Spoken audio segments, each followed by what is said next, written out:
Welcome to friends, आप सभी का स्वागत है हमारे चैनल लर्निंग इज और सक्सेस पर। गाइस, आज हम क्लास 12th का चैप्टर नंबर फर्स्ट जो हमारा वैद्युत आवेश एवं गॉस की प्रमेय है, इसके सभी मोस्ट इंपॉर्टेंट क्वेश्चन को देखने वाले हैं। और आप इन सभी क्वेश्चन को अगर तैयार कर लेते हैं तो आपको जो फर्स्ट चैप्टर होगा क्लास 12th का फिजिक्स में गॉस की प्रमेय और वैद्युत आवेश, इसमें से कोई भी क्वेश्चन आपको छूट कर नहीं जाएगा। बोर्ड एग्जाम में अगर कोई भी क्वेश्चन आता है तो आप इन्हीं क्वेश्चनों में से ही कोई ना कोई क्वेश्चन आएगा। ठीक है, तो आपको पूरा चैप्टर अच्छे से पढ़ने की कोई जरूरत नहीं है। आप इन टॉपिक को अगर पढ़ लेते हैं तो बहुत ही आसान तरीके से इस चैप्टर को क्लियर कर पाएंगे। तो पहला क्वेश्चन देखते हैं। पहले आवेश का रेखीय घनत्व, ये पहली बात आपको देख लेना है। आवेश का रेखीय घनत्व क्या होता है? लैम्डा बराबर क्यू बाई एल। उसके बाद आवेश का पृष्ठीय घनत्व सिग्मा बराबर क्यू बाई ए होता है। ठीक है, फिर आयतन घनत्व रो बराबर क्यू बाई वी होता है। यहाँ पर वी क्या है? वॉल्यूम है। यहाँ पर वी विभवांतर नहीं होगा, यहाँ पर वी वॉल्यूम होगा। ठीक है, तो ये देख लेना है। उसके पांचवा क्वेश्चन का आता है कि एक कूलाम में कितने इलेक्ट्रॉन होते हैं, ये आपको देख लेना है, क्योंकि ये सब जो क्वेश्चन है ये आपके ऑब्जेक्टिव में आ जाते हैं और एक दो नंबर में आ जाएंगे। उसके बाद फिर इलेक्ट्रॉन वोल्ट की परिभाषा हम संख्यात्मक मान देना है। ठीक है, इलेक्ट्रॉन वोल्ट क्या होता है उसकी परिभाषा देखिए, उसका उसका संख्यात्मक मान जो होता है वो लिख देना है। तो उसी तरह कूलाम के नियम का सदिश रूप लिखना है। ठीक है, तो कूलाम के नियम का जो सदिश निरूपण होता है वो 5 नंबर का आ जाता है, कभी अगर पूरा लिखने के लिए, फिर ऑब्जेक्टिव में आ जाता है। ठीक है, तो 1-2 नंबर के लिए। उसके बाद फिर 8वां क्वेश्चन क्या कहता है कि वैद्युत क्षेत्र की तीव्रता की परिभाषा व मात्रा दी। तो ये 2 नंबर में क्वेश्चन आ जाता है आपका कि वैद्युत क्षेत्र की परिभाषा यानी तीव्रता जो ई होती है उसकी परिभाषा देनी है, उसका मात्रक लिख देना है। ठीक है, उसके बाद एक इलेक्ट्रॉन तथा एक प्रोटॉन एक समान वैद्युत क्षेत्र में रखे हैं जिसका त्वरण अधिक होगा क्यों? तो ये क्वेश्चन 2019 में आया था भाई साहब, ये क्वेश्चन 2019 में आया था। तो क्या कहता है कि एक इलेक्ट्रॉन तथा एक प्रोटॉन का एक समान वैद्युत क्षेत्र में यदि रखे हैं तो उनका त्वरण, किसका त्वरण अधिक होगा और क्यों होगा? तो त्वरण की अगर बात की जा रही है और अधिक होगा, वो भी क्यों अधिक होगा क्वेश्चन पूछ रहा है। तो ये प्रोटॉन जो होता है, प्रोटॉन का जो द्रव्यमान होता है मेनली, वो इलेक्ट्रॉन के द्रव्यमान से बहुत ज़्यादा होते हैं। तो इलेक्ट्रॉन के द्रव्यमान से प्रोटॉन का द्रव्यमान 1836 गुना होता है, जिस कारण से प्रोटॉन का जो त्वरण होगा वो बहुत ही कम होगा, यानी इलेक्ट्रॉन का जो त्वरण होगा वो बहुत ही अधिक होगा। ठीक है, तो कारण भी होगा, क्योंकि किस कारण से होता है? तो प्रोटॉन का जो द्रव्यमान होता है इलेक्ट्रॉन के द्रव्यमान की अपेक्षा बहुत ज़्यादा होता है, और द्रव्यमान कितना होता भी है तो 1836 गुना होता है। ठीक है, तो ये आपको तैयार कर लेना है ये क्वेश्चन। ठीक है, फिर उसके बाद 10th में क्या कहता है कि वैद्युत फ्लक्स था वैद्युत क्षेत्र की तीव्रता में संबंध। ठीक है, तो ई और जो है वैद्युत फ्लक्स यानी फाई, उसमें बीच में बहुत अच्छे से संबंध बता देना है आपको, और ये आपको 2 से 3 नंबर में क्वेश्चन आ जाता है। फिर वैद्युत फ्लक्स था वैद्युत क्षेत्र का सूत्र व विमीय सूत्र लिखना है।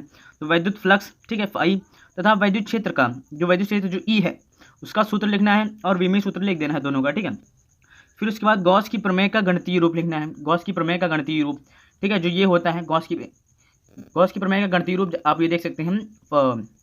Close integration E vector dot D A vector बराबर क्यू अपॉन क्यू, यानी जो आवेश है, आवेश अपॉन एप्सिलॉन नॉट। ठीक है, जो कि निरपेक्ष वैद्युतशीलता है एप्सिलॉन नॉट। ठीक है, तो ये इनके संकेतों का अर्थ भी लिख देना है कि यहाँ पर क्यू क्या होगा? आवेश होगा, और ये एप्सिलॉन नॉट क्या होगा? निरपेक्ष वैद्युतशीलता होगी। ठीक है, उसके बाद क्या है कि गॉस के प्रमेय, ठीक है, तो गॉस की प्रमेय क्या है? ठीक है, ये क्वेश्चन आ जाता है भाई 13 नंबर में कि गॉस की प्रमेय क्या है, इसको भी देख लेना है, क्योंकि ये बहुत ही मोस्ट इंपॉर्टेंट है और चैप्टर में तो पक्का ही पक्का ये क्वेश्चन पूछा जाएगा। फिर उसके बाद क्या है कि कूलाम के नियम से, कूलाम का जो नियम है उसकी सहायता से वैद्युतशीलता का विमीय सूत्र निकालना है। ठीक है, कूलाम के नियम से वैद्युतशीलता का विमीय सूत्र निकाल लेना है बहुत ही आसान तरीके से, 2-3 नंबर में क्वेश्चन पूछ लेंगे। उसके बाद आवेश का क्वांटीकरण, तो ये क्वांटीकरण का जो इस चैप्टर में आवेश के क्वांटीकरण बहुत ही मोस्ट इंपॉर्टेंट है, तो आपको क्वांटीकरण को भी एक बार बहुत अच्छे तरीके से देख लेना है। फिर रखने वाले हैं जो 3 से 5 अंकों में जो डेरिवेशन जो क्वेश्चन आते हैं उनको देखने वाले हैं। तो कूलाम का वैद्युत बल संबंधी नियम लिखना है। तो कूलाम का बल जो है, बल संबंधी जो कूलाम ने नियम दिया था वैद्युत बल संबंधी, उसे देख लेना है, बहुत आसान तरीके से इसको याद कर लेना है। तो इसके बाद वैद्युत फ्लक्स की परिभाषा तथा मात्रा लिखिए। तो वैद्युत फ्लक्स ये भी बहुत ही मोस्ट इंपॉर्टेंट है, तो चैप्टर में आपको बहुत क्वेश्चन मिल जाएंगे वैद्युत फ्लक्स के लिए। तो आपको वैद्युत फ्लक्स की जो मूलभूत परिभाषाएं हैं, परिभाषा उसका मात्रक बहुत अच्छे तरीके से याद कर लेना है। फिर उसके बाद वैद्युत रुद्धु के कारण अच्छी स्थिति में वैद्युत क्षेत्र की तीव्रता का व्यंजक याद कर लेना है, और ये व्यंजक लगभग क्वेश्चन में पूछा गया है, और ये हमारे फर्स्ट चैप्टर के लिए तो बहुत ही मोस्ट इंपॉर्टेंट तो है ही। उसके बाद फिर वैद्युत रुद्धु के कारण निरक्षीय स्थिति में वैद्युत क्षेत्र की तीव्रता का व्यंजक, यानी कि अच्छी स्थिति और निरक्षीय स्थिति, इन दोनों स्थितियों में जो व्यंजक होते हैं इसके बहुत ही मोस्ट इंपॉर्टेंट है। उसके बाद अब आगे देखते हैं। हाँ, तो अब देखते हैं कि वैद्युत रुद्धु तथा वैद्युत द्विध्रुव आघूर्ण से क्या तात्पर्य। तो ये भी क्वेश्चन बहुत ही मोस्ट इंपॉर्टेंट है। तो वैद्युत द्विध्रुव क्या होता है और वैद्युत द्विध्रुव आघूर्ण क्या होता है, इसको हमें परिभाषित करना होगा। एवं वैद्युत द्विध्रुव पर लगने वाले बल आघूर्ण का व्यंजक प्राप्त कीजिए, यानी कि जो टाउ बराबर पी ई साइन थीटा वाला जो फॉर्मूला होता है उसको हमें सिद्ध करना होगा यहाँ पर। उसके बाद फिर वैद्युत क्षेत्र में विद्युत द्विध्रुव को घुमाने के लिए कार्य का व्यंजक। ठीक है, तो वैद्युत क्षेत्र में जो वैद्युत द्विध्रुव को घुमाने पर जो कार्य का व्यंजक प्राप्त होता है उसे हमें क्या कर लेना। उसका व्यंजक क्या होता है? डब्ल्यू बराबर P E cos theta 1 minus cos theta 2 होता है। ठीक है, इसको आपको बहुत अच्छे तरीके से तैयार कर लेना है। फिर उसके बाद गॉस की प्रमेय क्या है? तो ये तो बहुत ही मोस्ट इंपॉर्टेंट तो है ही भाई कि गॉस की प्रमेय क्या है एवं गॉस की प्रमेय का निगमन कीजिए, यानी डेरिवेशन। गॉस की प्रमेय का डेरिवेशन भी कर देना है, तो बहुत ही ज़्यादा मोस्ट इंपॉर्टेंट जो है ये टॉपिक है। उसके बाद फिर गॉस की प्रमेय से कूलाम का नियम का निगमन, ठीक है। तो गॉस की प्रमेय से ये भी एक प्रकार का आप देखिए तो डेरिवेशन ही है कि गॉस की प्रमेय जो निकलते हैं, ठीक है, उससे जो है कूलाम के नियम का निगमन, यानी उससे जो कूलाम का नियम कैसे बनाया जा सकता है।